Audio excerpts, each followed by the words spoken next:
Bonjour à toutes et à tous et bienvenue sur la chaîne Ingénieur IA. Si c'est votre première fois ici, je suis Zakari Souga et sur cette chaîne nous parlons de quoi? Nous parlons d'intelligence artificielle. Je m'auto-forme pour devenir un ingénieur en IA. Donc, on verra du machine learning et du deep learning. Sur cette chaîne, je partage avec vous en fait mon parcours. Donc pour le moment, on travaille encore sur le langage Python. Sur la chaîne, vous avez une playlist de toutes les vidéos que je poste. Donc les vidéos sont numérotées pour vous permettre de mieux suivre mon évolution. Donc par la suite, on verra du Git et GitHub, donc système de contrôle des versions, la structure des données et les algorithmes, le langage SQL pour tout ce qui est base de données. Après, on verra également les mathématiques incontournables dans le domaine de l'IA. On va voir tout ce qui est préparation et visualisation des données. Donc la préparation se fera par le biais de Panda et NumPy et la visualisation, on la fera avec Matplotlib mais également Seaborn. Par la suite donc, on va implémenter nos modèles. Donc les modèles de machine learning, on va les implémenter en utilisant du scikit-learn. Pour le deep learning, on va principalement utiliser du PyTorch, un tout petit peu de TensorFlow. Maintenant, pour permettre aux utilisateurs d'interagir avec nos modèles, on va utiliser du Streamlit. Du coup, les gens pourront en fait interagir avec nos modèles. Par la suite, on verra Docker. Une fois que ce parcours sera terminé, on aura deux options. Soit postuler en tant qu'ingénieur débutant en IA ou créer une start-up. Je suis plutôt partant pour la deuxième option. Donc, très bien. Nous savons que la programmation orientée objet se repose sur 4 piliers. Dans la précédente vidéo, nous avons vu l'encapsulation. Mais quel est le deuxième pilier? Il s'agit de l'abstraction. Alors, c'est quoi l'abstraction? L'abstraction consiste à cacher les détails complexes et n'expose que ce qui est nécessaire. Cela va permettre aux utilisateurs et aux programmeurs de n'accéder uniquement aux informations et aux fonctionnalités dont ils ont besoin, sans se soucier du reste. Donc, dans notre exemple ici, nous avons utilisé l'abstraction. Alors, à quel moment? Ici. Lorsqu'on a fait appel à notre méthode se présenter. Alors, nous allons voir quelque chose. Je vais me mettre dans ce module-là et je vais effacer tout ce que nous avons ici. Alors, juste pour vous montrer cette histoire d'abstraction. On l'a déjà vu, hein, mais sauf que on ne fait jamais attention. Alors, lorsque par exemple, on fait length de quoi?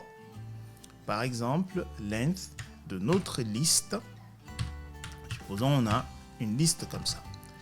Et du coup, en fait, si ici on exécute notre script, solution, du coup, regardez, on a 3 ici, ce qui est normal, on a 3 éléments dans notre liste.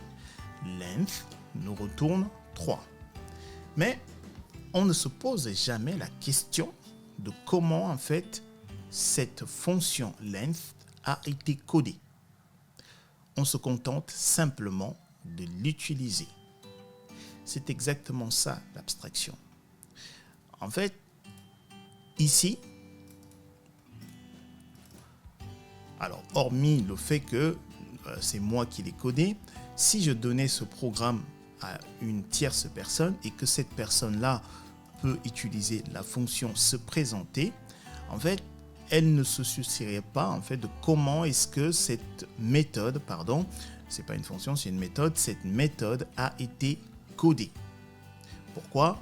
Elle va simplement l'utiliser. C'est comme par exemple en fait si vous avez un téléphone et que vous prenez des photos avec votre téléphone.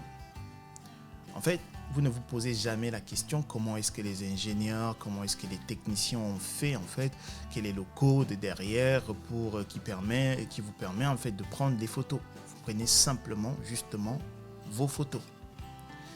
L'abstraction en fait ici, comme je l'ai dit en fait, permet simplement de cacher les détails complexes et n'expose que ce qui est nécessaire.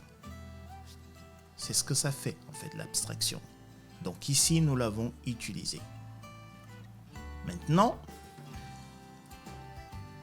notre abstraction, dans ce cas-ci là, il a des limites. Je vais vous montrer ces limites ici. Et nous allons voir dans une prochaine vidéo comment corriger ces limites-là. Ici, nous avons une méthode, se présenter. Cette méthode-là, on l'a définie ici.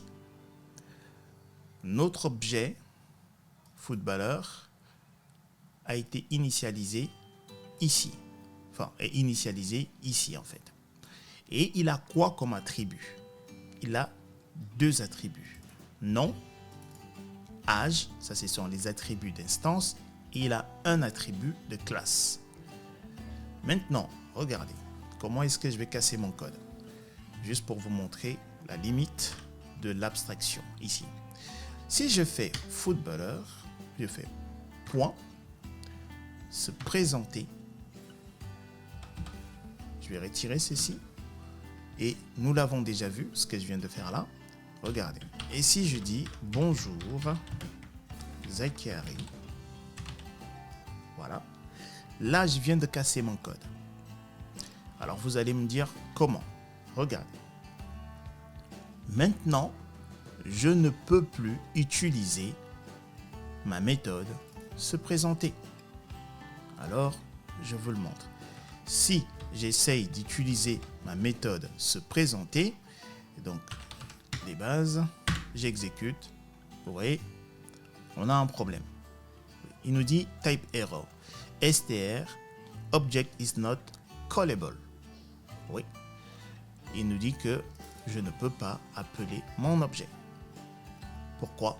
Alors que si je fais ça, regardez, si je fais ça, je retire cette ligne là, vous voyez, ça fonctionne.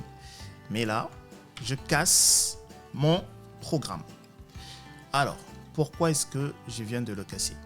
Alors, si vous avez suivi, je vous ai dit qu'en fait, on pouvait, lorsqu'on faisait ceci, ça maintenant, ça représente un nouveau attribut de notre objet footballeur. Du coup, si je fais print, juste pour vous le montrer que c'est un attribut du coup footballeur, et on utilisait le dunder dict, si vous vous souvenez. Donc, on va commenter ceci. Ok, on va faire le ménage. Hop. Et du coup, si j'exécute mon code, regardez. Dans mes attributs, j'ai nom. Vous l'avez là, nom. Après, j'ai âge. Vous l'avez là, âge. Mais regardez ici, je n'ai pas attribut se présenter. En fait, j'ai créé l'attribut se présenter lorsque j'ai fait ceci. Par contre, ça casse mon code. Pourquoi? Parce que je n'ai plus accès à ma méthode se présenter. Comment corriger cela? On en parle dans la prochaine vidéo. Peace.